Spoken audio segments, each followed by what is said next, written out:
ክብር ለጌታ ይሁን። ያው በመሃል እንግዲህ አንድ ሳምንት ብንዘልም ምዕራፍ አንድን በደንብ ለማየት እድል አግኝተናል። በምዕራፍ አንድ ላይ የእግዚአብሔርን ዘላለማዊ ፕሮግራም ዓለም ከመፈጠሩ በፊት እግዚአብሔር አምላክ በክርስቶስ በኩል እኛን እያሰበ የሰራውን ስራ ከተፈጠረች በኋላ ደግሞ በተገለጠው በክርስቶስ በኩል ሐሳቡን ወደ እውነት እንዳመጣው አሁን ደግሞ በመንፈስ ቅዱስ በዛ እውነት ተወልደን እየተገነባን እንዳለ እንድናስብ የሚያደርግ አስደናቂ የሆነ ፍሰትን ይዞ ነው ሐዋርያ ጳውሎስ ምዕራፍ አንድን የሚነግረን። መቼ ነው እግዚአብሔር እኛን ማሰብ የጀመረው ስንል ለመታሰብ የሚያበቃ ነገር ሲገኝ ብንጠብቆ ሳይሆን ማንም በሌለበት ዓለም ሳይፈጠር በፊት በክርስቶስ በኩል ሐሳቡን ጨርሷል። ዘመን እየመጣ እያስታወሰው ትዝ እያለው አጋጣሚ እየጠበቀ የሚያስበው ሰው ነው። እግዚአብሔር ምንም ለማሰብ ምንም አያስፈልገውም። ከዘላለም ሁሉን አንድ ያውቃል። ክብር ለጌታ ይሁን። አሜን ናችሁ። ምንድነው የሆነ ስትመጡ አይደለም ጠብቆ ያወቃችሁ፣ ማወቁ ነው ያመጣችሁ። ክብር ለጌታ ይሁን። ማወቁ ነው የሆነው እንድንሆን ያደረገን። ሲታውቅ ያለው ነው። ይህ በጣም አስደናቂ ነው።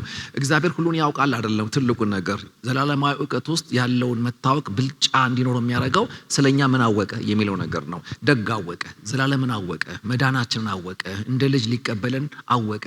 ደግ አውቆልናል። ክብር ለእግዚአብሔር ይሁን። ስለዚህ አሁን በሕይወታችን አገኘናቸው የምንላቸው ነገሮች ሁሉ የዚህ መታወቅ ውጤት ናቸው።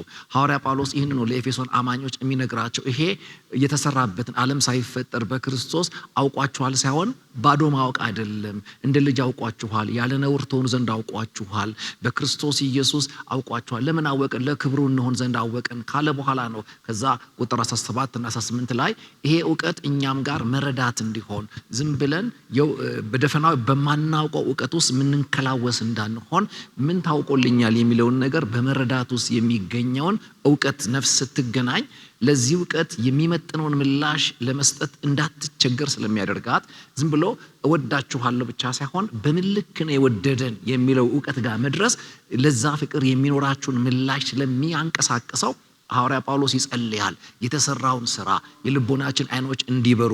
ክብር ለጌታ ይሁን። የመጥራት ውስጥ ያለውን ተስፋ አንደርስታንድ እንድናደርግ በወንጌል በኩል ኑ የተባልንበት መምጣት የቦታ መቀየር አይደለም፣ የቀበሌ መቀየር፣ የካልቸር መቀየር አይደለም። ከመጥፎ ሰውነት ዝም ብሎ ልሙጥ ጨዋ ወደ መሆን አይደለም ያመጣን። ከጨዋነት ያልፋል የጥሪው ግብ። ክብር ለጌታ ይሁን። አሜን ነው። የሆነ እዛ መመርቅኖ የሚጦዝ ብቻ ሳይሆን እዚህ ደግሞ ዘምሮ የሚጦዝ እንዳንሆን እንደዛ አይነት አይደለም። እዛ በዘፈን የሚጦዝ እዚህ በመዝሙር የሚጦዝ አይነት የሆነ ሲስተም አይደለም የቀየረው። ቫልዩ አለው። የሰማይ ኑ የሚለውን ነገር እንዲገባችሁ ደግሞ እጸልይላችኋለሁ። ይሄ ነገር የጎበዝ አንባቢነታችሁ የጎበዝ አሰላሳይነታችሁ ውጤት አይደለም። ይሄ የተሰራው ስራ መንፈስ የልቦናን አይን ካልከፈተው በስተቀር በጣም የሚገባ ነገር አይደለም። ዛማዶ የተሰራው ስራ ከዘላለም የታወቀው ስራ ከ2000 ዓመት በፊት ደግሞ የተሰራው ስራ እኔና እናንተ ጋር የሚነሽጥ እንዲሆን ህይወት የሚሰጠው እንዲሆን የማንሰስለት እንዲሆን ይሄ ዕውቀት በጣም አስፈላጊ ስለሆነ ሐዋርያ ጳውሎስ ይጸልይላቸዋል። የልቦናችሁ አይኖች እንዲያደርጉ እንዲበሩ እለምናለሁ የሚለው ነገር ትመለከታላችሁ። ይሄ ልቦና አይን ደግሞ እንዲበራ ሁለት ነገሮች በጣም አስፈላጊ ናቸው። ያ ደግሞ በመንፈስ ቅዱስ በኩል የምንገናኘው ነው። እሱም ምንድነው? የጥበብና የመገለጥን መንፈስ እንዲሰጣችሁ እለምናለሁ የሚለው የቁጥር 17 ፖይንት በጣም መሰረታዊ ነው። ዛሬም እንደ አማኝ ከመንፈስ ቅዱስ ጋር በሚኖር ሪሌሽንሺፕ ውስጥ ይሄ ነገር በጉጉት ሊናፈቅ ይገባል። ዛሬ መንፈስ ቅዱስን የምንፈልገው በአብዛኛው በሱ የሚታደሉ የጸጋ ስጦታዎችን ተቀብሎ በተገለጠው ዓለም ላይ መንቀሳቀስን ግብ ያደረገ ከዛ የዘለለ ነገር ስለ መንፈስ ቅዱስ እንዳያስብ የተከለከለ አይነት የሆነ ሴታፕ ውስጥ ቆይተናል። ያ ዋጋ እያስከፈለን ያለ ይመስለኛል። የመንፈስ ቅዱስ ማክሲመም እና ዋነኛ ዓላማው የታወክበት ዕውቀትና ቫልዩ እንዲገባህ ማድረግ እንጂ እዚህ ጋር በጸጋ ስጦታዎች ከአንተ ወደ አንቱ እኛን የማምጣት ዓላማ አይደለም። እሱ አንዱ እንጂ ብቸኛው አይደለም። ብልጫ ያለው ነገር የጥሪው ተስፋ እንዲገባህ ማድረጉ ነው። ይሄ የድኛለው ዋጋ እንዲገባን አሜን። የተረፍ ያለው የአብ ልጁ ነኝ የሚባለው ቫልዩ የማወቁ ዋጋ እንዲገባን መንፈስ ቅዱስ የጥበብና የመገለጥን መንፈስ እንዲሰጣችሁ እለምናለሁ ብሎ ሐዋርያ ጳውሎስ ቁጥር 17 ላይ ጸልየዋል። ለምንድነው የመገለጥ መንፈስ ያስፈልገን የሚለውንም መጠየቅ ያለበት ይመስለኛል።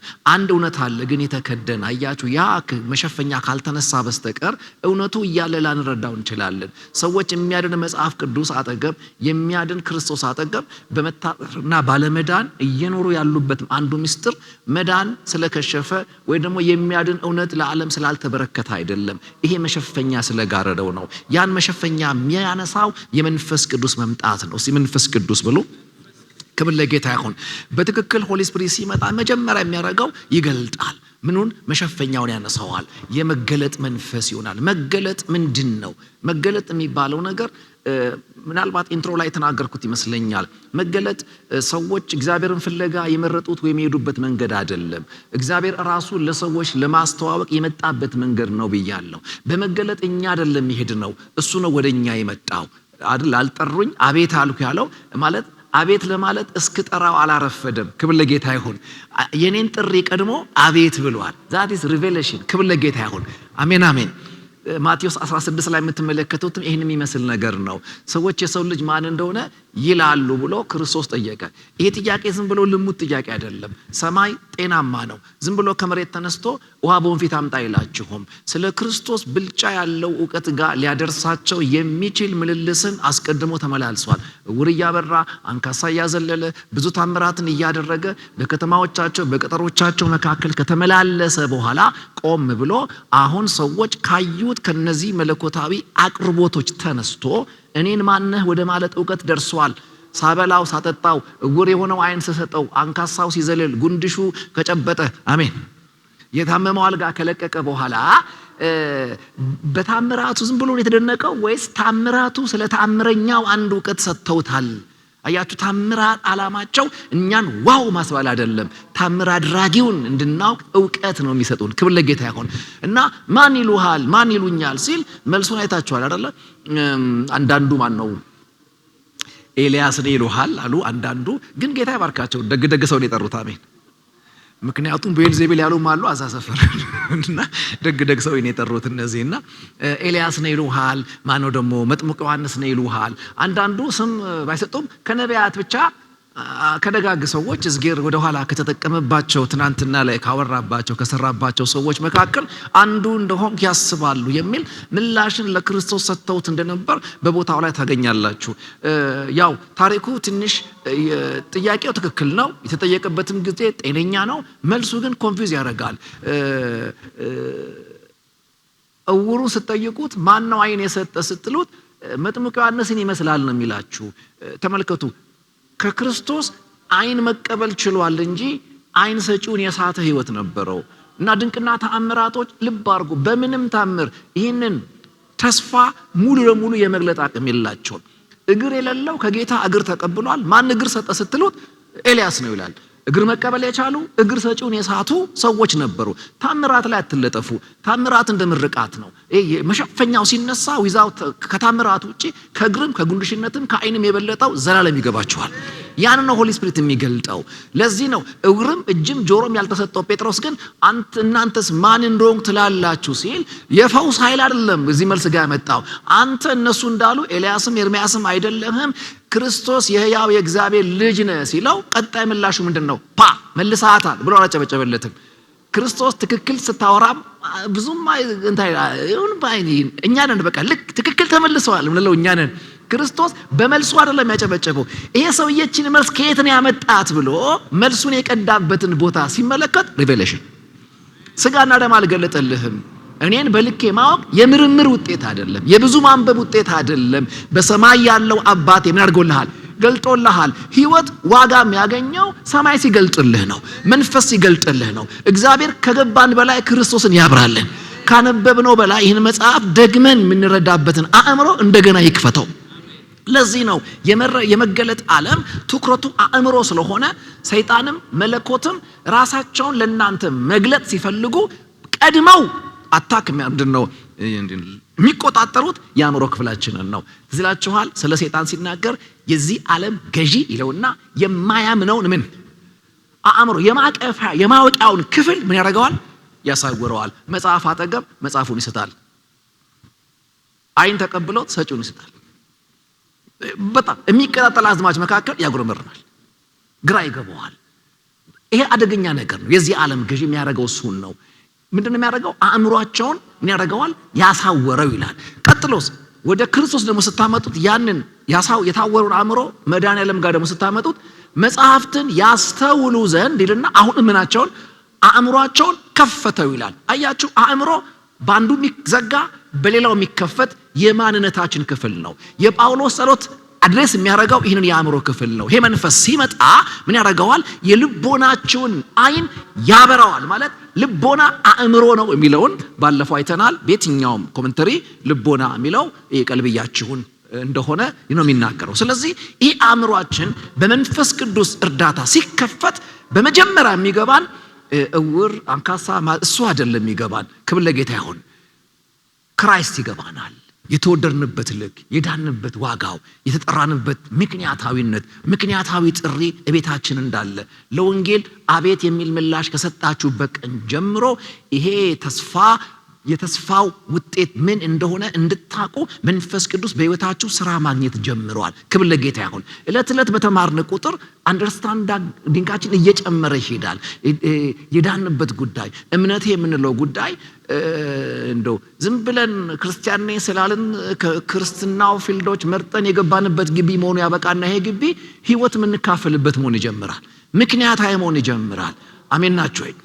አንዳንድ እኮ ጥቂት ሲነካ ብዙ ነው የሚርቀው። አሁን ግን ቢረግጡህም አልፈህ ትመጣለህ አራግፈህ። ክብር ለጌታ ይሁን። የህይወት ጉዳይ ምክንያታዊ ያደርጋል። ለዚህ ነው ይገባሉ፣ ይደበድቧቸዋል። እንዴ እኔ ምን በወጣኝ ስነ ስርዓቴን ይዤ አልኖርም እንዴ አንድም ቀን ብለው አያውቁም ሐዋርያቶች። እንደ ደስታ ይቆጥሩት ነበር። ለዚህ ህይወት ይሄ ያንሰዋል። የተቀበሉትን ስለሚያውቁ የሚቀሙት አላመማቸውም። አሜን። የሰጣቸውን ስለሚያውቁ የጎደሉት ጉዳይ ረብሻቸውም ነበረ። ከሆኑለት በላይ ለመሆን የሚያጓጓ ህይወት ምላሽ እንዲገኝባቸው ያደረገው ተዋክበው አይደለም። ቸርች የመጡት ሐዋርያቱ ተዋክበው የሆነ መዝሙራቸው ደስ ብሎ ይመጣው ይባል ነበር ድሮ። ግን አሁንም እዛ መዝሙር ላይ ከቆዩ አደጋ አለው። በምንም መንገድ ና ከመጣ በኋላ ግን ምን ገባህ ነው። አሜን ነው። ምን ገባህ ጠጋ ስትል ምን አስተዋል? ያኔ ነው የህይወታችን ምላሽ ምክንያታዊ የሚሆነው። ክብር ለኢየሱስ ይሁን። አሜን አሜን። ስለዚህ የምዕራፍ 1 ላይ አጠቃላይ ሰፊ ሐሳቦችን በባለፉት ጊዜያቶች ተነጋግረናል። የተቀዳም ስለሆነ ለነገሩ ሪቫይዝ ማድረግ ማያስፈልገኝም። እንትኑ ላይ ያለላችሁ በእናንተ ቻናል ላይ ስላለ እሱን መለስ ብሎ ማንበብ ጥሩ ነው። ያውኛ ሃይላይቷን ነው እዚህ ጋር ስንቆም የምናወራው። እናንተ ግን ጀስት ገብታችሁ በተለያዩ ኮሜንታሪዎች እያያችሁ ሌሎችም ደግሞ ከኛ የቀደሙ አገልጋዮች ያስተማሯቸው ተመሳሳይ ታይቶች እነሱን እያያችሁ ሙሉ ብታረጉት በጣም የተሻለ ይሆናል። ክብር ለጌታ ይሁን። ምዕራፍ 2ን ጥቂት እንመልከት። ምዕራፍ 2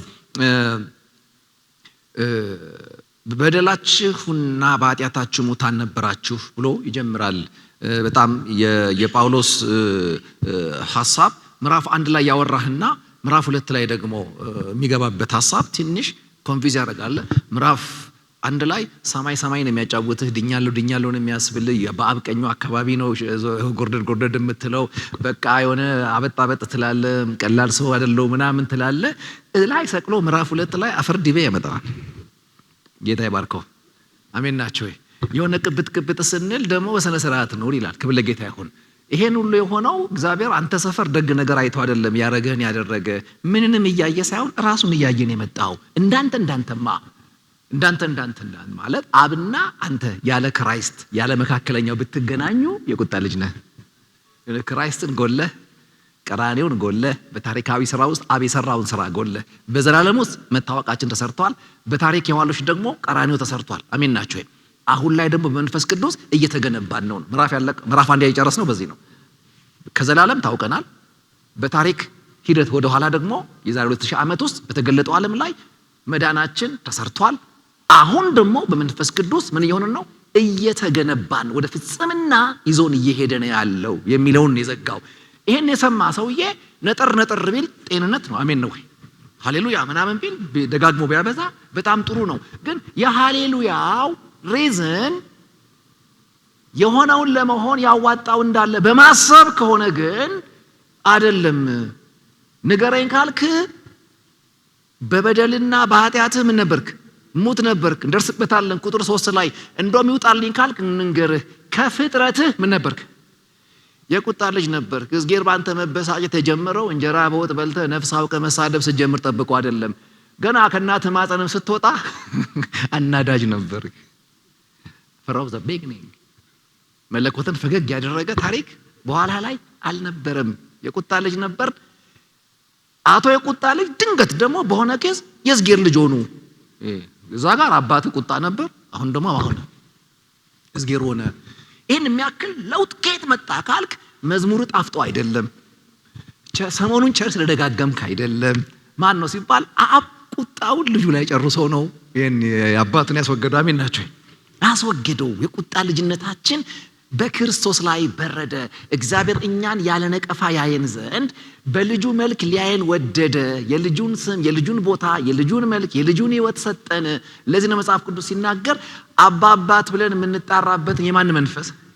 የልጁን መንፈስ ሰጣችሁ እንጂ ለባርነት እንደገና የፍርሃትን መንፈስ አላረጋችሁም፣ አልሰጣችሁም። የፍርሃት መንፈስ ባሪያ ነው የሚያደርገው። የልጁ መንፈስ ግን አባ የምትልበትን የልጅነት ኦቶሪቲ ነው የሚሰጠው። ክብር ለጌታ ይሁን። የልጁ ሕይወት ሕይወትህ ከሆነ የልጁ አባት አባትህ ነው። አሜን በለው አጠገብ ያለው የልጁ ሕይወት ሕይወትህ ከሆነ የልጁ አባት አባት ነው።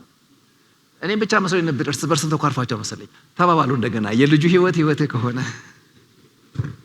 የልጁ አባት አባትህ ነው። ይሄ መታወቅ አለበት። ይህንን ነው የሚነግረንና ቁጥር 1 ላይ ምዕራፍ 2 በበደላችሁና በኃጢአታችሁ ምን ነበራችሁ? ሙታን ነበራችሁ ካለ በኋላ በእነርሱም ይላል። እነዚህ ነገሮች ሁለት ናቸው፣ በትን ያደርግና እናያቸዋለን። በእነርሱም በማን? በበደልና በምን? በኃጢአታችሁ ምክንያት ምን ሆናችኋል? ሙታን ሆናችኋል። በደልና ኃጢአት የሚባል ነገር ከእግዚአብሔር ሕይወት አጉድሏችኋል። የእግዚአብሔር አይነት ሕይወት በእናንተ እንዳይገኝ መለኮታዊና ሶርሳችሁን ያን የሚጠጋጋ ያን የሚናፍቅ ያንን ለመምሰል የሚያጣጥር የሚፈቅድ ማንነት እንዳይኖራችሁ አድርገው ለመለኮት ሕይወት በደልና ኃጢአት ምን አድርገዋችሁ ነበር? ገለዋችሁ ነበር። እዚህ ጋር ፖል ራሱን አውጥቶ እናንተ እያለ ነው የሚያወራው። 1:2 ላይ ስለ አሕዛብ ነው የሚያወራው።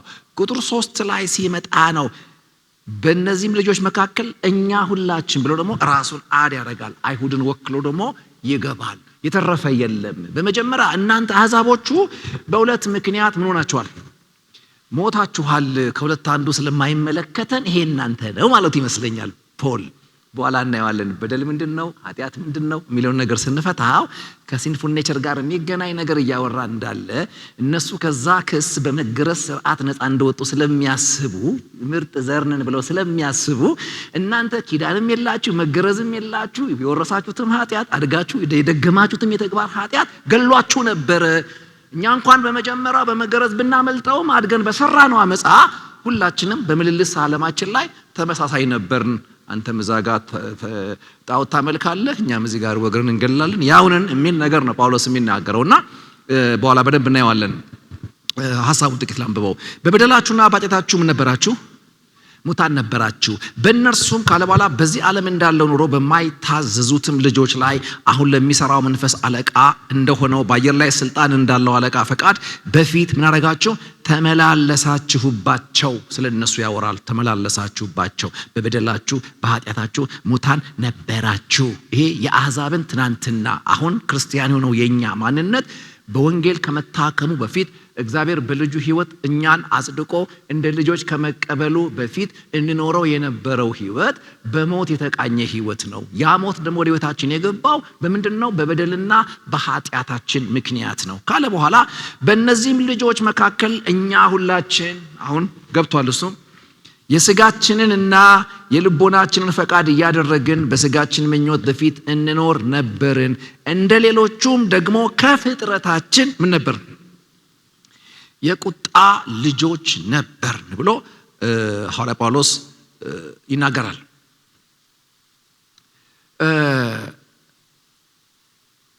ብዙ ጊዜ በደል ምንድነው? ኃጢአት ምንድነው? ኖርማሊ ስለምናነበው ብዙ ጊዜ ቆም ብለን ለምንድን ነው ያው ነው ብለን የምናልፈው ብዙዎቻችን።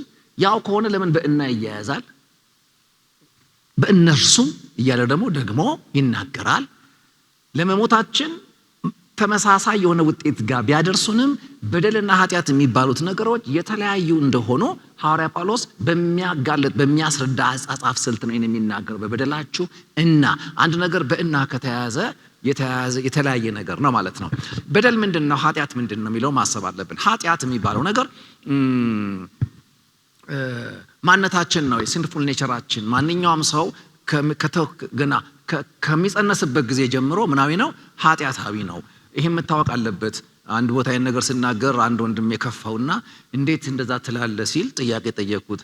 እኔ የምልህ ቸርች አካባቢ ያገባናቸው ሚስቶቻችን አዲስ ፍጥረት ነው እንደሚወልዱት አልኩት። ከጸነሱ በኋላ አዲስ ፍጥረት ነው እንደሚወልዱት ግራ ገባኝ ስለው ገባው እዛ ጋር ጌታ ይባርከው። አሜን ናችሁ ማለት እናት አዲስ ፍጥረት ወልዳ አይደለም ተሳድበ የሞትከው ስትጀመርም ሞተ ስለመጣን የተሳደብከው ኃጢአት ትምህርት ቤት ሳትገባ የምትሰራው ስራ ዲግሪ ማስትሬት የማያስፈልገው ስራ ምንድነው ካላችሁ በደል ነው። በደንብ ነው የምትበድሉት። ውሻ አድጎ እንደ ውሻ የጮኸው ገብቷችኋል። የተካፈለው ዘር የውሻ ስለሆነ ነው። አሰልጥነ ድመት አታረገውም። ከስልጠና ይልቅ ዘሩ ይጫነዋል። የተካፈለው ማንነት ይጫነዋል። ስለዚህ ለዚህ ነው ዳዊት በአመፃ ተጸነሱ እናቴ በምን ወለደችኝ? በኃጢአት ወለደችኝ። ወደ ዝጌር ያጋደለ ማንነት አልነበረኝም። ምክንያቱም አንድ አካል አለ ይሄንን አመፀኛ ማንነት ያወረሰኝ ወልዶ ምን ያረገኝ ማንነቱን ያወረሰኝ በአባትነቱ ያካፈለኝ አንድ አካል አለ። ያ ማን ነው? አዳም ነው። ሮሜ 5 ከቁጥር 12 ጀምሮ እናንተ ቤታችሁ በጣም አጥኑት። በአዳም መተላለፍ ምሳሌ ሁሉ ኃጢአተኞች ሆነዋል፣ በአንዱ ኃጢአት ብዙዎች ሙታን ሆነዋል። ስለዚህ ሁሉ በአዳም እንደሚሞቱ ሁሉ በክርስቶስ ሕያው ይሆናሉ ብሎ የሁሉ ሞት ሶርስ አዳም እንደሆነ አንድ ሰው እንደሆነ በመወለድ ያንን ዘር የነካ ሁሉ እየዘመረ አልመጣም። ምናልባት ከመጣም ሳይሳሳት የሚመጣው እየዘፈነ ነው። በፍጹም ለመለኮት የሚያጋድል ማንነት ኔቸራችን ውስጥ የለም። ይሄን ነው ፖል እየተናገረ ያለው። ከፍጥረታችን ብሎ አያችሁ ከሆነ እድሜያችን አይደለም እያለ ከፍጥረታችን የምን ልጆች ነን? የቁጣ ልጆች ነን ብሎ መለኮታዊ ቁጣን የሚያገናኘው ከፍጥረት ጋር ነው። ከፍጥረት ጋር ከህይወት መጀመሪያ ጋር ያገናኘዋል። ያ ኃጢአታዊ ማንነት የምንለው ወይም በኖርማል ትምህርታችሁ ደህንነት ትምህርታችሁ ላይ ኃጢአትን በሁለት ከፍላችሁ የውርስና የግብር ያላችሁ እንደምታስተምሩት እሱን ያስታወስኳችሁ ነው። ወርስኸው የምትመጣው አንተ ያልሰራኸው ነገር ግን የሰራው ስለወለደህ ብቻ ያገኘኸው። በሌላ አማርኛ እንዲገባን ሁለተኛው በደል የሚለው ያ ደግሞ አውቀህ የነፍስ ዕውቀትን አስተባብረህ ክፉና ደግን ለይተህ በፈቃድ የምትሰራው አመፃ ደግሞ በደል ይባላል። ሁለቱን ነው የሚናገረው። ስትወለድም በኃጢአት ተወልደሃል፣ አድገህም ደግሞ ራስ ኃጢአት ሰርተሃል። የወረስከውና የሰራው ኃጢአት አለ ነው። ይሄ በጣም እንዲገባል። አቶ ከበደ ሲወልዱ መኪና አወረሱ። አሜን በል። አወረሱ። እዛ መኪና ላይ ትዝታም የለህም፣ ታሪክም የለህም፣ እንጥፍጣፊ ላብም አላወጣህም። ግን ባለ መኪናው ተብለሃል። ከየት አመጣው ከተባለ ላቤን ጠብ አድርጌ አንጀቴን ቋጥሬ አትልም። ጠብ ያረጉ የቋጠሩ አባት አለ። ስለሳቸው ጌታ ይባረክ። ምን አሜን አትልም። እሺ ያልወረሳችሁ ማለት ነው። ልጆቻችሁ ይረሱ በዚህ መንገድ ከናንተ ያው ጻድቅ ያወርሳል። አሜን አይደለ? እንዲጦረኝ ብላችሁ መቼም አትወልዱም። ማን ይወርሰኛል ብላችሁ እንደ አብርሃም መውለድ አለባችሁ። ክብር ለጌታ ይሁን። በልጽጉ በኢየሱስ ስም። ኧረ በኢየሱስ ስም። ኦኬ እና ከዛ አንተ አደግ አንተ ደግሞ በተራ ላብን ጠባረክና ሌላ መኪና ደገምክ። አሁን ስንት መኪና አገኘ? 2 መኪና። አሁን ስለ መኪናዎቹ ነው የሚያወራው። የመጀመሪያው የወረስካት ናት ይልሃል። እችኛዋስ የሰራሃት ናት። ይሄን ነው የሚያወራው። በደላችሁና ኃጢአታችሁ ሲል በመወለድ የገባ በማንነት አለ። ቀጥሎ በዛ ማንነት ደግሞ ተነስተ የነፍስ ዕውቀትህን አስተባብረ ደግሞ በፈቃድ የሰራው አመፃ አለ። ይሄ የአሕዛብ ታሪክ ነው። ይሄ የመጀመሪያውን ውድቀት እግዚአብሔር አምላክ በብሉይ ኪዳን ዘመን ለነበሩ አይሁዳውያን እግዚአብሔር አምላክ ከዚህ ከአመፃ ጋር ስለሚመጡት ይላቸዋል። ልክ እንደተወለዱ የመንጻታቸው ወራት እያለ ሕጉ ያስቀመጠላቸው ነገር አለ። ለምንድነው? ረክሰው ስለሚመጡ እያነጻ ነበር ወደ መቅደስ የሚያስገባቸው። የትኛውንም ልጅን አቤት አፍንጫው እኮ ሰልካካ ነው ብለህ ከነሸለፈቱ መቅደስ አታስገባውም። ይቀጠቅጡልሃል። ገርዘህ ነው የምታስገባው። ገርዘህ ነው የምታስገባው። ቃል ኪዳን ነው የእግዚአብሔር የመሆን። ባይገረዝ ምን ይሆናል ብላችሁ ሲጠይቁት እስቲ ዘፍጥረት 17 ያልተገረዘች ያቺ ቆላፍ ሰው ይልና ነፍስ ይልና ከወገኗ ተለይታ ትጥፋ ይላል። የ8 ቀን ልጅ ላይ ይቆጣል ሰማይ። ለምንድን ነው የምትጠፋው ብለህ ስትጠይቅ ኪዳኔን አፍርሳለችና። ነገሩ የኪዳን ነው፣ የአእምሮ ድርድር አይደለም። ግልጽ ነው፣ ግልጽ ነው። ይሄ ማንነታቸው ነው። ይህንን ሶልቭ የሚያደርጉበት ታሪክ የላቸውም። ከሕግም ከኪዳንም ከመጽሐፍም ከአባቶችም ከነቢያትም የራቅንን እኛ አሕዛቦች። ለዚህ ነው ነበራችሁ እያለ ይመጣል። ከዛ በኋላ በተግባር የሚሰራው በልቦና ዕውቀት የሚሰራው ኃጢአት ጋር ደግሞ ሲደርስ ራሱን ይቀላቅላል። እኛም ደግሞ አለንበት ይላል። ተመሳስለናል። ምልልሳችን ላይ ለውጥ የለንም። እናንተ በውርስም በተግባር ወድቃችኋል። እኛ ደግሞ በዛ ኪዳን እንኳን ተስፋ ቢኖረንም ምን አድርገናል? በልቦናችን ክፋት ደግሞ በመሲሁና በመለኮት ሕግጋት ላይ በአመፀኝነት ተነስተን በምልልሳችን ላይ በክፋት ተነስተናል። በምኞቶቻችን ስንኖር ኖረናል። ከፍጥረታችን ምኖች ስለነበርን የቁጣ ልጆች ነበርን ብሎ ሐዋርያ ጳውሎስ ከምዕራፍ 2 ከ1 እስከ 3 እነዚህ ነገሮች በደንብ ይገልጻቸዋል።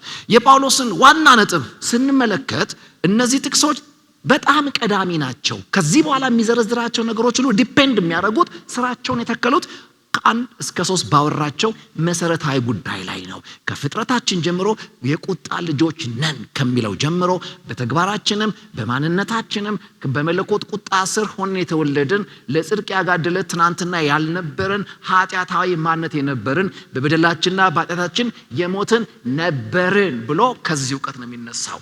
የዚህ ምዕራፍ በጣም እንደሚባለው ኮከብ የሆነው ቃል ምንድነው ካላችሁ በአንዳንድ ምዕራፍ ውስጥ ነገር ግን እግዚአብሔር የሚለው ለምሳሌ ነህምያን ስንመለከት የሰማይ አምላክ ምን ይላል? ያከናውናል። አጠቃላይ የመጽሐፉን ታሪክ ወክሎ እንደቆመው ሁሉ ምዕራፍ 2ን ወክሎ የቆመው ነገር ግን እግዚአብሔር አሜን። ነገር ግን መባባ አስራተ ጸባይ እንዳትል ያረግፈውና ምክንያቱን እግዚአብሔር ያደርገዋል። ነገር ግን ማን? እግዚአብሔር። እስቲ በሉት አይ ነገር ግን አንተማ እንዲህ ነበርክ ይላል እና ስትል ነገር ግን ይገልህና ነፍ ይዘራብሃል። ጉዴ በላ ስትል ነገር ግን ተረፍክ። ለምን? ነገር ግን እግዚአብሔር እንደዘለየ እንዳልገባበት እንጂ ከወደደን ከታላቅ ፍቅሩ የተነሳ በበደላችን እንኳን ሙታን በነበርን ጊዜ መቼ 1 2 3 ቁጥር ላይ ድብን ያልን ሬሳ በነበርንበት ጊዜ ወደ ሬሳ ፍቅር ይዞ መጣ፣ ህይወት ይዞ መጣ። ሬሳ እኛ ሰፈር የሚቀበር ነው፣ እሱ ሰፈር ግን የሚፈቀር ሆነ። በምን ምክንያት ካላችሁ ህይወት ይዞ መጣ። ምን አመጣው? ሬሶች ሰፈር፣ አመፀኞች ሰፈር ህይወትን ሀብለው ሲጀምሩ ጀምሮ ከምንጫቸው ጋር የተጋጨ ማንነት ይዘው በኃጢአት ተገድለው የሞተ ወልዷቸው ሙታን ሆነው በነቁበት ዓለም ላይ ህይወትን ይዞ አብ እንዴት መጣ? ምን አመጣው ስትል በኋላ እናየዋለን። 2 ሪዝን አመጣው። አንደኛ በምሕረቱ ባለጸጋ ስለሆነ፣ ሁለተኛ ምንስ ባለጸጋ ቢሆን ዝም ብሎ ይበትናል እንደ ስትለው ከወደደን ከታላቅ ፍቅሩ የተነሳ አሜን አሜን። በቃ አንድ አካል በተለይ ባለጸጋ ይውደድህ አሜን አትል እዝጌሩ ማለቴ ነው።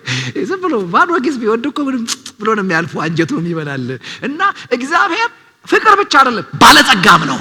እንዲህ የሚበጭቀው አለው ማለት ነው ባለጸጋ ሲወድህና በቃ ከወደደን ከታላቅ ፍቅሩ የተነሳ ሙታን መሆናችን እንኳን አላቆመውም። ግፈኞች መሆናችን በኋላ እናያለን። ምልልሳችን በጣም እዝጌርን የሚያስቆጣ እንጂ እዝጌርን ለፍቅር የሚጠራ አልነበረም። ግን ነገር ግን እግዚአብሔር አሜን። ለዚህ ነው እነዚህ 3 ቁጥሮች የጳውሎስ የሐሳብ ማጠንጠኛ ሴንተሮች ናቸው። በእግዚአብሔር ከመጽደቁ በፊት የነበረውን የክርስቲያንን ሁኔታ ስለሚገልጡ ከመጽደቃችሁ በፊት ማን ነበር ካላችሁ ይሄን ነበርክ። አንዳንዴ እንደ ዳዊት ነሽ ተራል ጌታ ሆይ እኔ ማን ነኝ ምንድን ነኝ ካልክ ሬሳ አመፀኛ ሞትቻ ነበርክ። ስማችን ይሄ ነው፣ ማንነታችን ይሄ ነው። ዳዊትም እኮ ገርሞት ነው ሲነቃ እውነት አይመስለውም። ራሱን የሚያገኘው ፓላስ ውስጥ ነው። ትናንትናው እዛ ቁምጣ ለብሰው እረኛ ወይ በሬው የሚልበት ቦታ ነው ነበር። ሲያፏጭ ነው ዋሽንት ሲነፋ ነው የሚኖረው። እጁ ላይ ረባቃ የለም፣ ካለም የእረኛ በትር ነው። ድንገት በታሪክ ሂደት በትረ መንግስት ይዞ በፓላስ ራሱን አገኘው። ደነገጠ። እዛ የነበረውን እረኛ እዚህ ምን አመጣው ስትል አንተ አይደለህም፣ ምሕረት ነው ቀልጣፋነት አይደለም እዚህ ያመጣኝ። ዛትስ ግሬስ ጸጋን ያመጣኝ። ያንን ነው የሚያሳውሰኝ። እኔ የሆነ ነበርክ ምን እረኛ ነበርክ፣ አሁን ምን ሆነሃል? ንጉስ ሆነሃል። ንግስና ጋር የምትኮራበት አንዳች ታሪክ የለህም፣ የሚያኮራ ታሪክ የለም። ተጣጣረህ አልነገስክም፣ አግዞክ ነው። እንደውም የሄድክበት መንገድ ለመሞት ጥሩ መንገድ ነው የሄድከው። ዝም ብሎ በጦር የሚወጋ ቦታ፣ በተለይ ደግሞ ትኩረት የሌለውን ሰውዬ እንደፈለጋችሁ ማድረግ ትችላላችሁ። በአምልኮ ስርዓት ደግሞ በጣም ምስጥ የሚሉት ዘማሪዎቻችንና ሙዚቀኞቻችን ናቸው። በተለይ ሙዚቀኞቹ የሉም፣ ጉባኤው ይረሳሉ፣ እዚህ ጋር ናቸው። እና እንዲህ አይነት ሰውዬ ወርወራ ስተውም እንዲህ አይልህማ፣ አያይህም። ተመስጦ እኮ ነው እሱ በገና የሚጫወተው፣ ግን ሳተው። አሜን። ምን አድርጎ ስትል ነቄ ስለሆነ አይደለም፣ ሰማይ ወክሎት ነቅቶለት ነው። ይህን ማመን አለባችሁ። እዚህ ቤት ከምስጋና ውጪ ሌላ አታስቡ። ምንም የለም። የማመስገኛ ቦታ ነው። ለኩራት የሚሆን ታሪክ የለንም።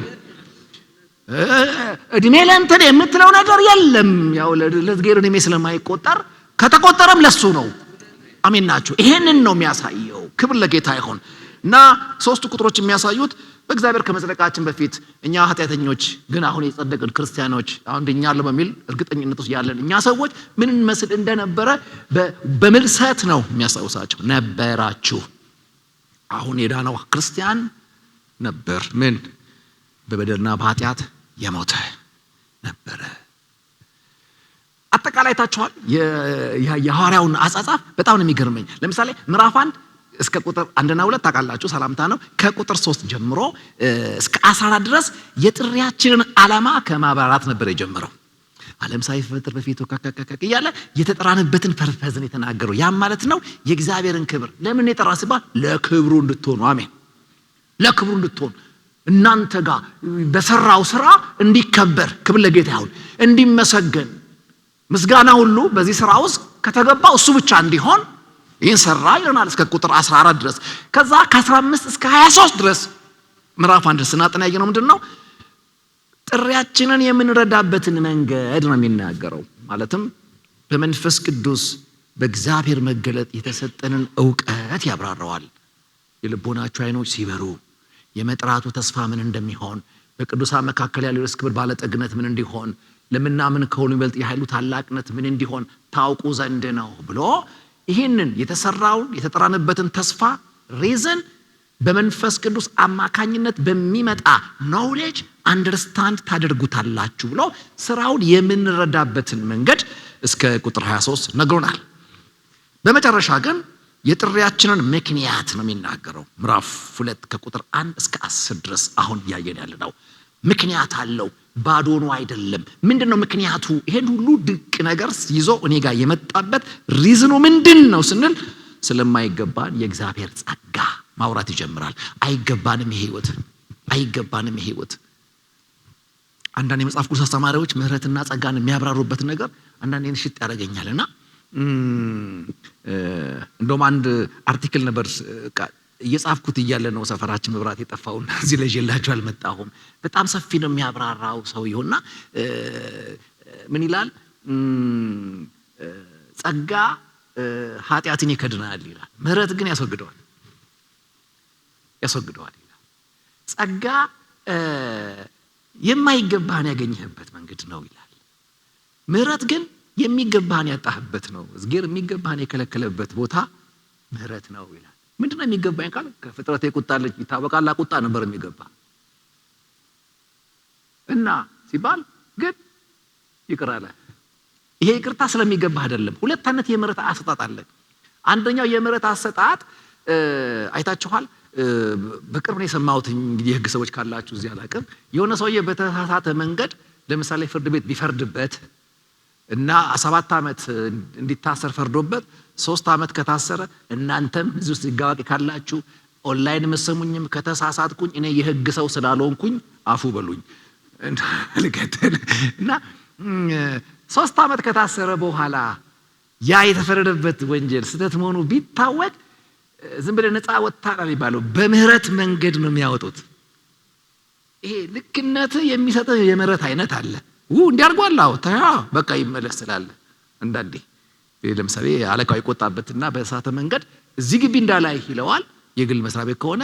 በኋላ ግን ጓደኞቹ እሱ እኮ አይደለም ሊያደርገው ሲባል ነው እንዲያው ጥሩት ብሎ ያስገባል። እንደዛ አይደለም የገባኸው።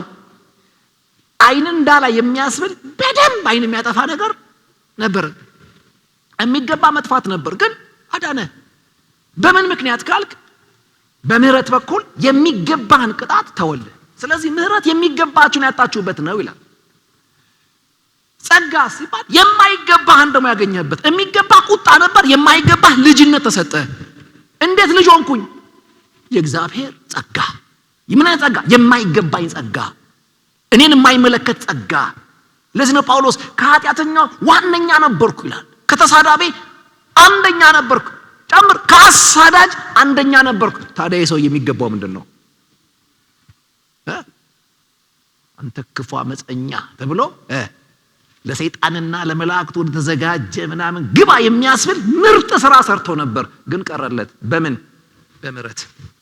ምን ተሰጠው? የዘላለም ሕይወት ሐዋርያነት ሹመት ተሰጠው። በምን?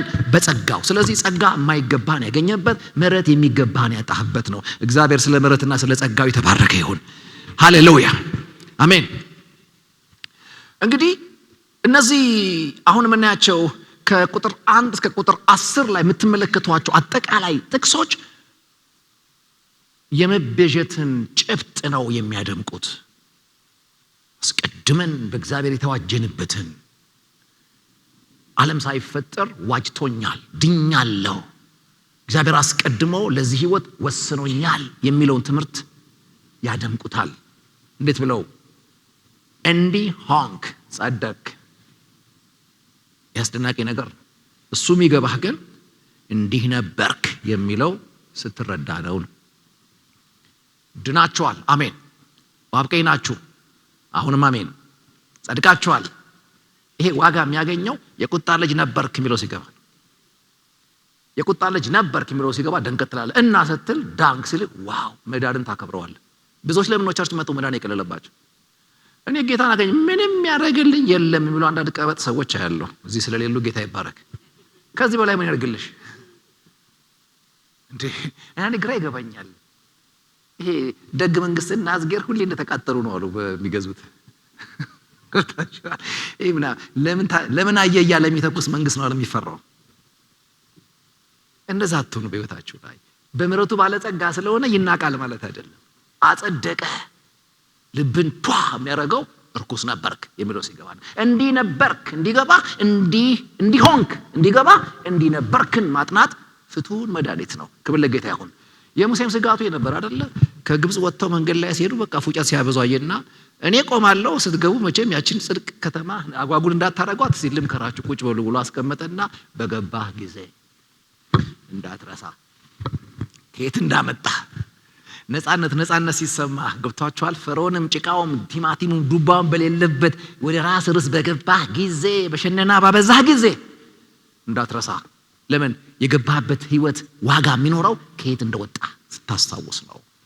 ስለዚህ ሁሌ በህይወታችሁ ላይ አድነኸኛል ልባችሁን እንዲሞላው ከፈለጋችሁ ከምን አይነት ጥፋት እንዳዳናችሁ ማወቅ አለባችሁ። ይሄንን ነው የሚናገሩት እነዚህ ቁጥሮች። እንዲህ ነበርክ እሱን የሚነግርህ እንዲያደረገ የሚለው ሚዛን እንዲደፋ፣ ድኛለው ሆድ እንዲሞላ፣ ለጽድቅ ህይወት እጅ ለቀኝ ለማዋጣት እንዳትሰስት፣ ለዚህ ህይወት ስጥት ማለት እንዳይከብድ፣ በቆየን ቁጥር እየቀሰቀስን ሳይሆን እየጋለብን እንድንሄድ የሚያደርገን እውቀት ነው የኤፌሶን ጥናት። ክብር ለጌታ ይሁን። ያው ይሄ መጽሐፍ የመረጥ ነው ከሪፎርሜሽን አንግል ነው። ጀስት እንትኑ ጋደድ ያረኩት እየመጣሁት ያለሁት ከሪፎርሜሽን አንግል ነው። ጥንቃቄ ያስፈልገናል። ብዙ ጊዜ ቤተክርስቲያን አስቸጋሪ ሰዎች እነማን ናቸው ካላችሁ እየረሱ የሚመጡ ሰዎች ናቸው።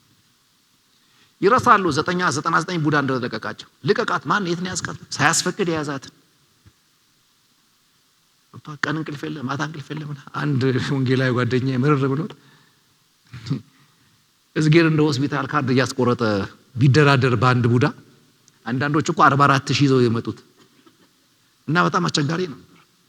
በዶክተር ማይታይ በላቦራቶሪ የማይመረመር ቡዳ በአንድ ወንጌላዊ ኮስታራ ጸሎት ውጣ ብሎ አንፈራግጦ ከለቀቀሽ ከዚህም ያህል አጋንንታዊ ሰንሰለት እዝጌር ራሱ ደግነቱ ሰንሰለቱ ሲበጠስ ምናምን እንዳይሰማሽ እንዳታቂ አድርገው አንቺን በሰላም አስተኝቶ አሜን ነው ከሱ ጋር አብሮቶ ሲጨርስ ስትነቂ አንፍሪ እሱ ረስተው አሁን ገብታችኋል። ቸርች ማርፈድ ይሁን አካኪር ማውጣት ውሃ ቀጠነ ብሎ አካኪ ዘራፍ እንዴ ላንተ ብለን ውሃ እናወፍርም። ድሮም ቀጭን ነው እኛ ስንይዘው አይደለም ይወፍር የቀጠነው።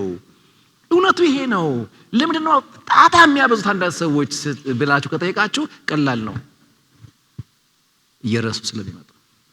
ለዚህ የሚያስታውሳቸው እንዲህ ነበራችሁ። እስቲ አንዳንዶቻችሁ አስታውሱ።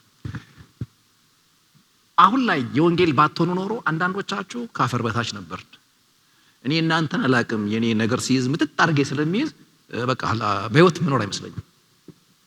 አንድም የባቤል ክፍል እንኳን ሳይ በጣም ጥልቄ ማየት እወዳለሁና የሆነ ነገር ካስጀመርከኝ በጣም ለወቅ እያልኩኝ ገደል ገባ ነበር ማለት ነው። የሆነ ማጨስ ካስጀመርከኝ በኒያላ መቆም አይመስለኝም፣ ሁሉንም ማጨስ ይመስለኛል። ገብቷችኋል? አንተርፍም ነበር። የመረጥንበትና የተገኘንበት ቦታ ሞትን ቀድሞ ጌታ መንገድ ዘግቶ ባያነቃን እዚህ ያለን ሰዎች አልነበርንም። ተውት ክፉን ኑሯችሁን ተመልከቱት። ወግ ያሳያችሁ፣ በሌላ ሰው የምትፈቀር የሚፈቀር ያደረጋችሁ፣ የምትታመኑ ሆናችሁ ሌላ ሰው በትዳር ህይወት የሰጣችሁ እሱ ስላየባችሁ አምኖ የልጅ አባት የልጅ እናት ያደረጋችሁ፣ ወጣችሁ የምትገቡበት ስራ የሰጣችሁ፣ አሁን የምትኖሩት ኑሮ ለመኖራችሁ ያጋጣሚ ውጤት አታርጉት። ረዳችሁ እግዚአብሔር። አሜን ነው። እየረሳን አንምጣ እና ሰው እየረሳ ይመጣል። አያችሁ። ለዚህ ነው ሐዋርያ ጳውሎስ ኖ የሐሳብ ማጠንጠኛ ይሄ ነው እንዲያደረገ እሱ እንዲገባ እንዲነበርክ የሚለውን አስታውስ ያለ ይናገራል። ያ ምንድን ነው? በአንድ ወቅት ለእግዚአብሔር የሞትክ ነበርክ። ከ1 እስከ 3 እሱ ነው የሚያወራው።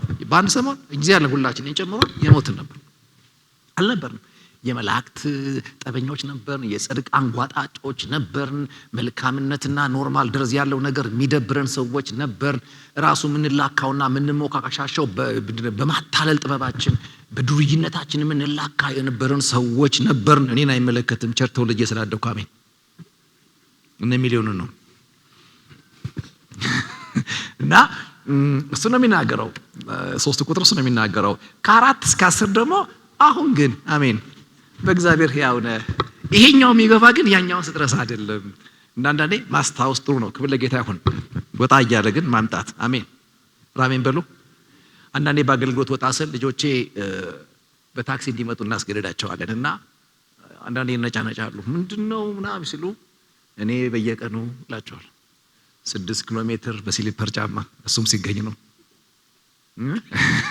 የዛ ዘመን ትምህርት ደግሞ ደግ ነበር። ጠዋትም ከሰዓቱን የሚያስተምርህን ትመጣለህ፣ ለመሳት ትሄዳለህ፣ ትመለሳለህ እና እንዲህ ነው ይሄን ተማርኩት እያልኩ አጽናናቸዋለሁ።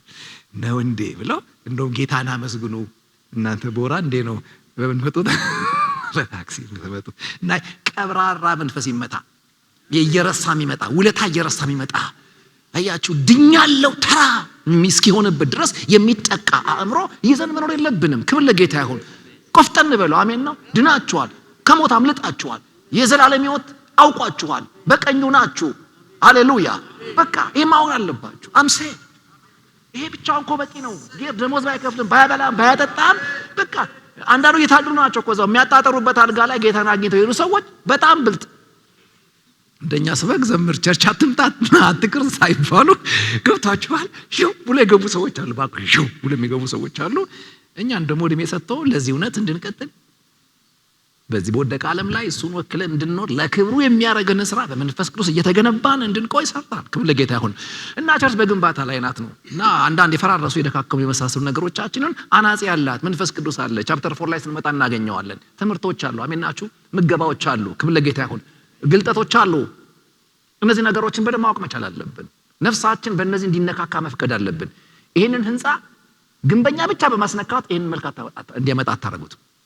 ቀለም ቀቢ ብቻ እዚህ ግቢ ቀጥራችሁ ይሄንን ህንጻ አታመጡት።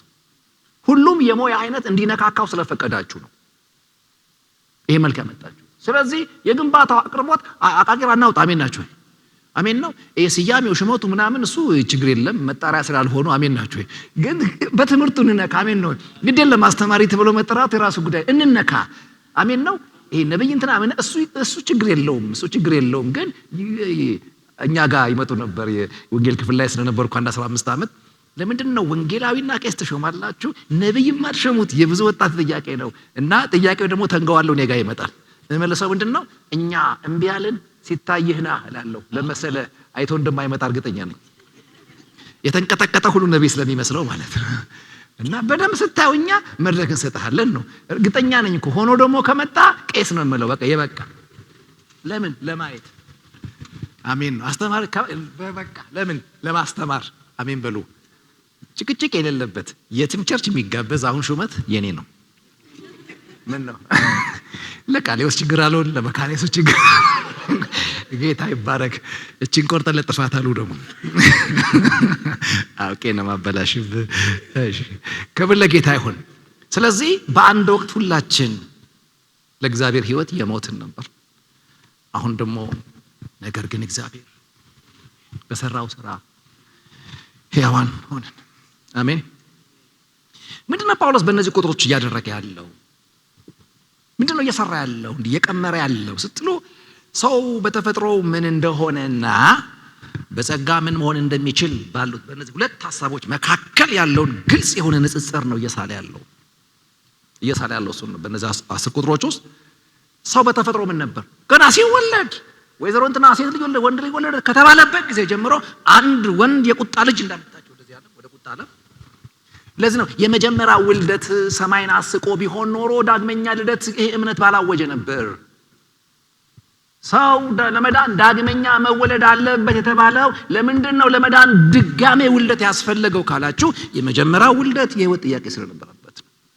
ድኖ ተወልዶ ቆይቶ የሞተ ሰው የለም። እንደዛ እንዳታስቡ። እንዲህ አይነት ትምህርት ያለው ቸርች የለም።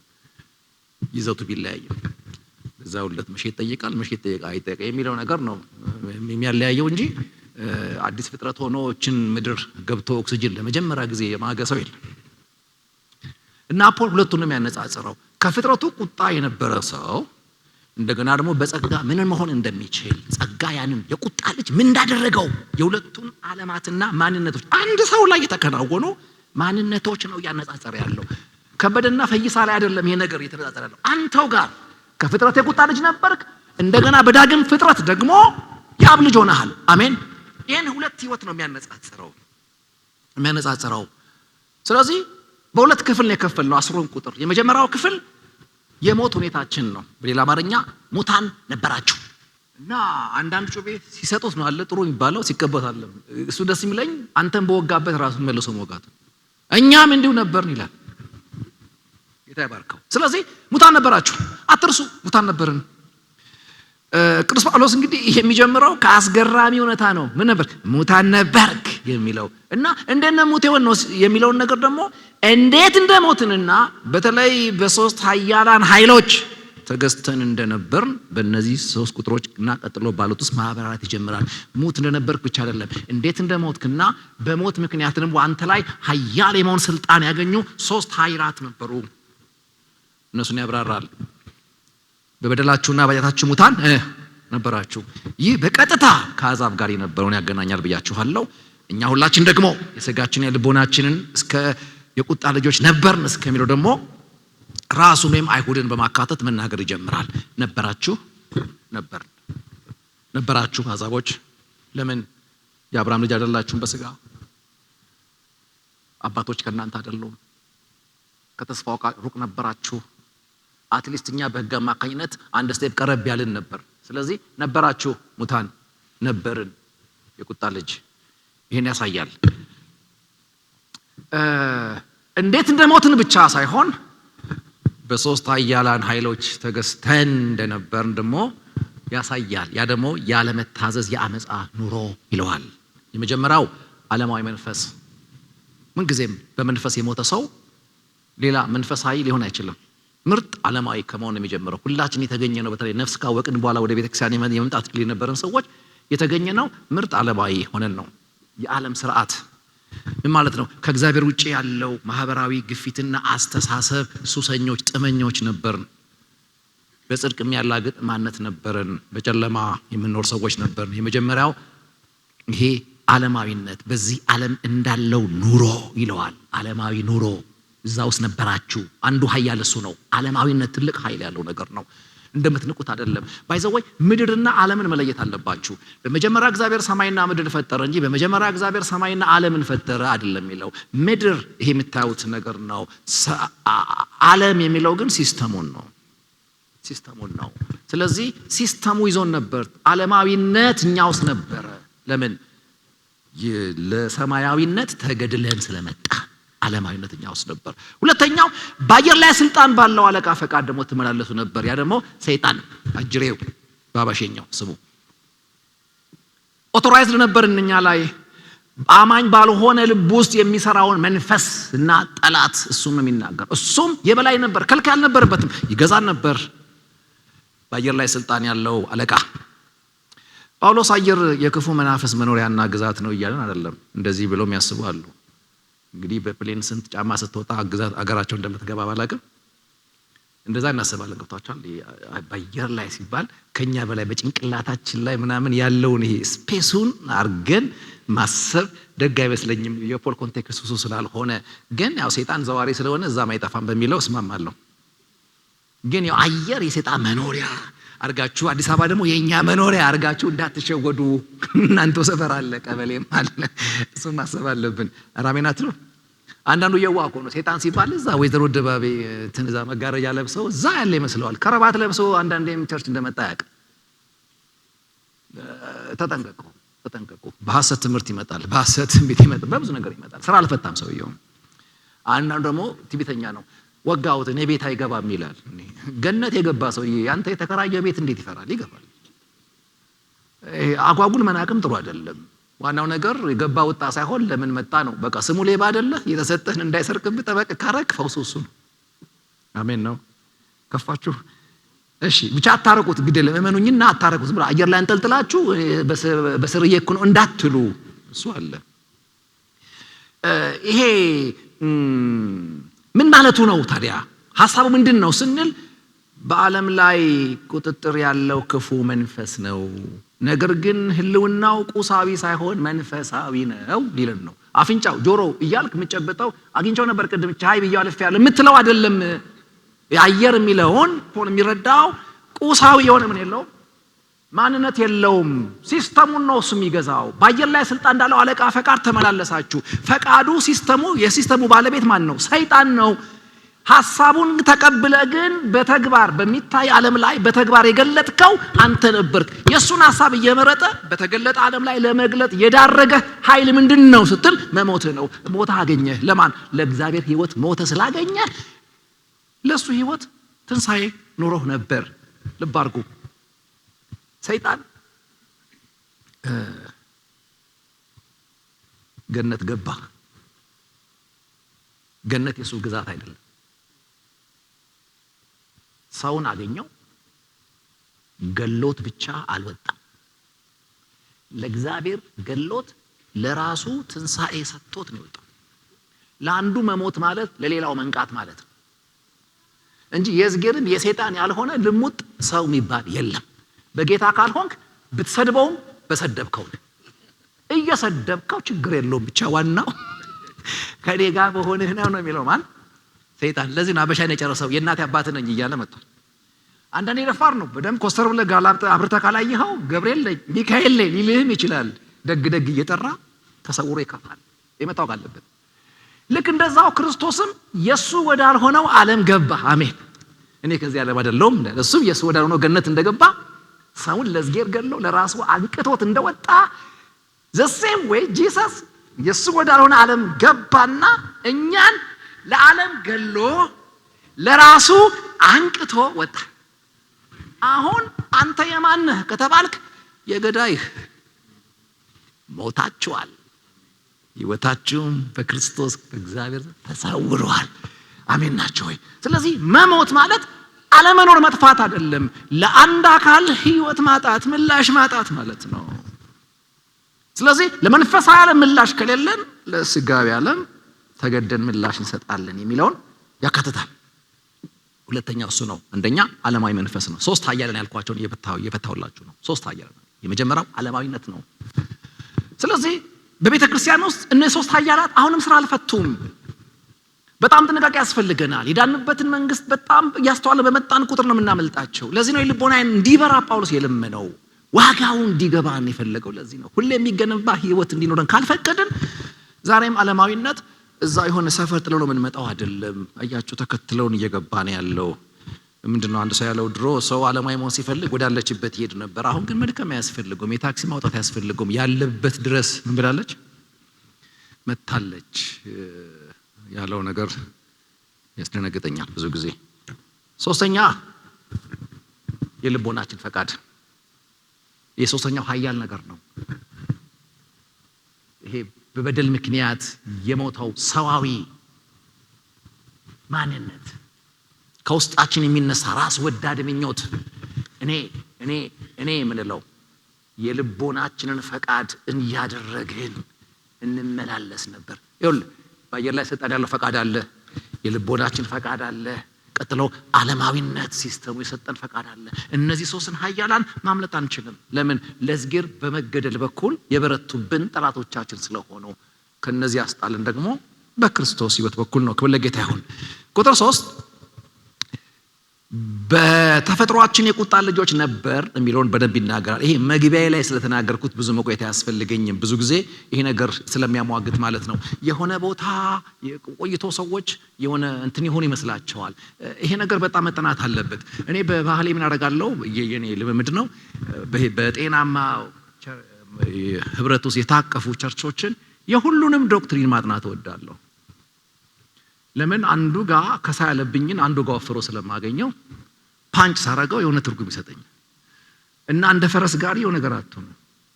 ይሄ በልብ ሰፊነት መጽሐፍ አገላብጦ አሜን ምን እያለኝ ነው ሰው ያለው እንዲህ ሲሉ ይሄን ጥቅስ እንዴት ቢያዩት ነው የሚለው ነገር ለማየት እድል በሰጡ በጣም ጥሩ ነው። በተለይ ከፍጥረታችን የቁጣ ልጆች ነን የሚለው ነገር ኮንፊውዝ እንዳያደርጋችሁ።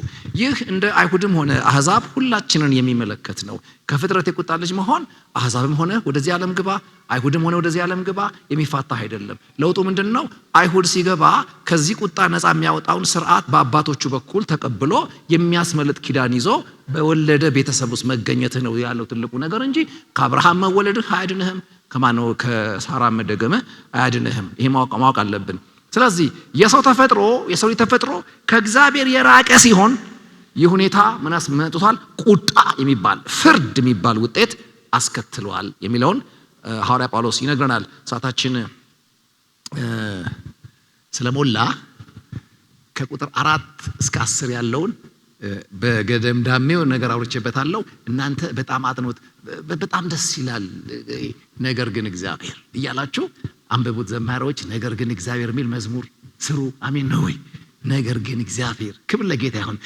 እንደኔማ እንዲህ ነበርኩ። ነገር ግን እግዚአብሔር ከወደደን ከታላቅ ፍቅሩ የተነሳ እያለ በተለይ ሁለቱን ነገሮች በምሕረቱ ባለጸጋ ስለሆነ ከወደደን ከታላቅ ፍቅሩ የተነሳ 3 ደቂቃ ስለ ሌላ አውራ ይሄን ነገር ክብር ለጌታ ይሁን።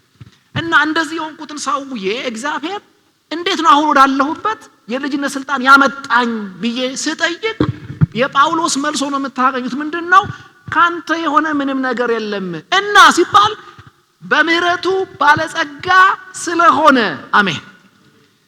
ለዚህ እኮ ነው አሁን አስቀድሞ ወስኖናል ስንል ይህንን የሚጋጭ አቋም ያላቸው ሰዎች ያንን ከተጋጩ የሚተካው ሪዝን ሊነግሩን ይገባል። እጄ ከሌለበት ገና ኃጢአተኞች ሳለን ከክርስቶስ ጋር ምን ከሰጠን? ሕይወት ከሰጠን። ባይዘው የሚገርማችሁ ነገር ክርስቶስ ሞተ፣ ተነሳ፣ በክብር ተቀመጠ። እንደዛው እኛንም በኃጢአታችን ሙታን ነበር፣ ከክርስቶስ ጋር አስነሳን፣ በአብ ቀኝ አከበረን። የሆነውን ነው እያደረገን የመጣው። እንዲህ ነው የሚሄደው ክፍሉ የሚናገረው። ስለዚህ ይሄ የሆነው ምንድነው? ግሬስ ነው። እንዴት አዳነኝ? በምህረቱ ምን ስለሆነ? ባለጸጋ ስለሆነ። እንዴት ላስረዳችሁ? እዝጌር እንዲህ ቢል ጻድቅ 7 ይወድቃል 7 ይነሳል ቢል በቃ 7 ዴድ ላይ ነው ቢል አንዳንዱ 40 ደርሷል፣ አንዳንዱ 6 ላይ ነው ቀረችኝ አንድ ቻንስ ናት ይል ነበር። ባይዘው ጥቅሱ ስለ ኃጢአት አይደለም። ጻድቅ 7 ይወድቃል ማለት ዛሬ ዋሻል እንደገና ማለት አይደለም። አንዴም ሲወድቅ ጻድቅ ከሆነ ስሙ፣ አራተኛው ላይ ጻድቅ ከሆነ እሱ ነው የሚያወራው። ጻድቅ አንድ ግብ ያግባል። ለምሳሌ ፈርስት ዲግሪን ይዛለሁ ብሎ ያስባል። የሆነ ተመምና ዊዝድሮ ይብላል፣ ተስፋ ይቆርጥ፣ ይነሳል፣ ይደርሳል። ስለዚህ መነሳቱ ስለማይቀር እንደ ኃጢአተኛ በጻድቅ ቤት ላይ አታላግጥ። ወደቀ አቃተው እንዳትል፣ ላንተ ባይታይም ቀኙን የያዘው ማን አለ? እዝጌር አለ፣ ያነሳዋል እንጂ ከኃጢአት ጋር ማኮነ በቆጠር አልቀንም። ግን እንደው እንደዛ ቢቆጠርና ያለ አንድ ቻንስ ነው ቢለን ኖሮ እኔ አይደለም እኮ እናንተ እኔም እንዲህ የሚያደርገኝ ሰባኪ ድራሻ እዚህ አይመጣም ነበር። እና ስበድለው ሲብረኝ በደልም ማቆመው ምህረት ሲያልቅበት አይደለም፣ በምህረት አሸማቆ አሜን። ወይ አሁንስ አበዛሁት። እንዴት እንዲህ አይነት ሰው ይበደላል ብለህ ሃሌሉያ ቆንጨራ ፈርተ ሳይሆን የፍቅር ኃይል አስገድዶ ህይወት ይሰጥቻል። በምህረት ኃይል ነው ወደ ጽድቅ አቋም ያመጣን። ክብር ለሱ ይሁን ሃሌሉያ። እና አንዳንዴ ሲያዳልጣችሁ ድክምክም ስትሉ ድራሻችሁን አጣጥፉ ከዝጊር። አንድ ሰው አሁን ወደ ጌታ ሄደው ምን ይላል?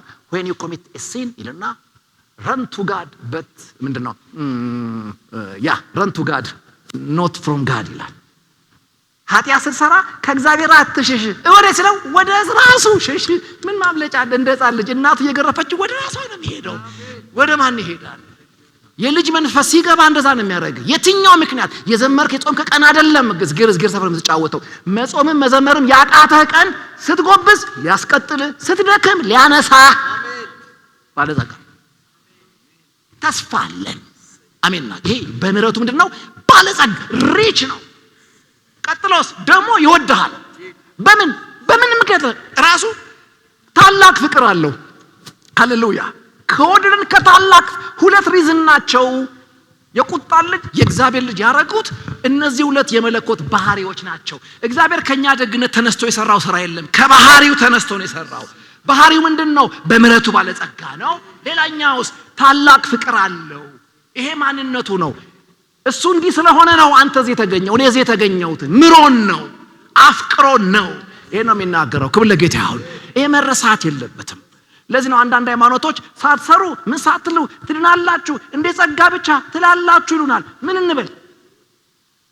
አንዴ ሞግቼ ነበር በኔ ቻናል ላይ ስለ ጸጋ አስተማርኩና ሳትሰራ የምትሉን ሰዎች በቃ ኑ በሱ ምን እንላክ አልኩ። አሜን። እውነቴን እና እናንተ ቃለ ሕይወቶች አንገት እንዳደፉ ቃለ ሕይወት የሰራችሁን የሚያክል እነሱ አልሰሩ። ስራ የሚልህ ራሱ የቃለ ሕይወት ያካል ሰራ። እኛ ነን እንዴ የሆድ ጉድጓድ እየቆፈርን ያጠጣና ምን በል ጤና ጣቢያ እየከፈትን ያከም ነው። አሜን አትልም? እያስተማርን ያለን ምግብ ለስራ ያስጀምራል።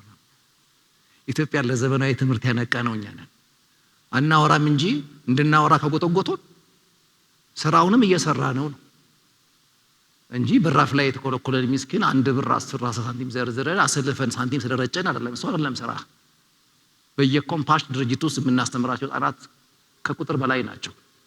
ፕሮቴስታንት እንደማይሰራ እንዲገባው ነው ሚዲያው የሚጮኸው። እንደ ፕሮቴስታንት የሰራ የለም እዚህ ምድር ላይ። እውነትን እምላችሁ ለውጡ ምንድነው ካልከኝ አለፈለፍ ነው። ለምን? ለኛ ስራ ጽድቅ ሳይሆን የጽድቅ ፍሬ ስለሆነ። ለዚህ ነው የተወለድነው። ህይወት የተሰጠኝ ለዚህ ነው። ለዚህ ነው ቁጥር 10 ላይ መልካሙን ስራ እንድናደርግ በክርስቶስ ተፈጥረናል። ለምን ተፈጠርክ? መልካሙን ስራ እንድትሰራ። ለኛ መልካም ስራ የተፈጠርንበት ፐርፐዝ እንጂ መፈጠሪያችን አይደለም። ለምን ዳንክ? መልካሙን ስራ እንድሰራ። በመልካም ስራ አልዳንኩም፣ ግን መልካም ስራ ለመስራት ድኛለሁ።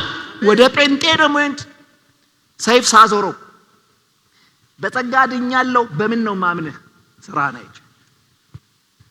ምክንያቱም የተወለድከው መልካም ስራ ለመስራት ከሆነ ተወልጃለሁ ብለኛ መዝገብ ላይ ተመዝግበ መልካም ስራ አካባቢ ድራሽ ከጠፋ ባትወለድ ነው እንጠረጠራለን። ወደ ደህንነት ክፍል መማር አለብህ። አሜን ነው። እኛም ቅብጥ ያደርገናል። በቃ ከኔ ምንም አልፈለግም። አሁን ጥያቄ ጠይቄያለሁ። በስራ ከሆነ የሚዳነው መቼ ነበር ያገኘን ብለናል? በኃጢአታችን ምን ሳለን? ሬሳ አጠገብ ጌታ መጥቶ ስራ ይጠይቃል እንዴ? እንኳን እዝገር እኔም አልጠይቅም። ሬሳ ምን ይሰራል? መቀበር እንጂ። ሰማይ ጤነኛ ነው። ከሬሳ ስራ አልጠበቀም። ለሬሳ ህይወት ይሰጠውና ለህያው ስራ ይፈልጋል። ይመጣጣል። በኃጢአት የሞትነን ስራ አልፈለገም፣ ህይወት ሰጠን። ህያው ካረገን በኋላ ግን አሁን ህያው ነህ ምን አምጣ? ስራ አምጣ። ህያው ነህ መልሳው ከሆነ ስራ ግለጥ። መልካም ባህሪ ደጉን። አሜን ናችሁ። ስራ መልካም ነገር። ወጋው ምትል ከሆነ ባትድን። አሜን ነው። ካልቪንም ያለ እንደዛ ነው። እዚህ ጋር ሾርላካ ከሆንክ ሲጀመርም እሱን ያላልኩም። ካልቪን ያለው እንደዛ ነው። ክብር ለጌታ ይሁን። አሜን ናችሁ ወይ? ፈራችሁ? ከምትፈሩ ብትሰሩ ይሻላል፣ ብትድኑ ይሻላል። ማለት ክርስቲያኒቲ የጥረት ሃይማኖት አይደለም። የተሰጠ ህይወት ነው። ሁሉም በእምነት የተቀበል ነው። አሜን ነው። በቃ በእምነት የተቀበል ነው። አሳዳጁ ሰባኪ ከሆነ በቃ እምረቱ ነው፣ ጸጋው።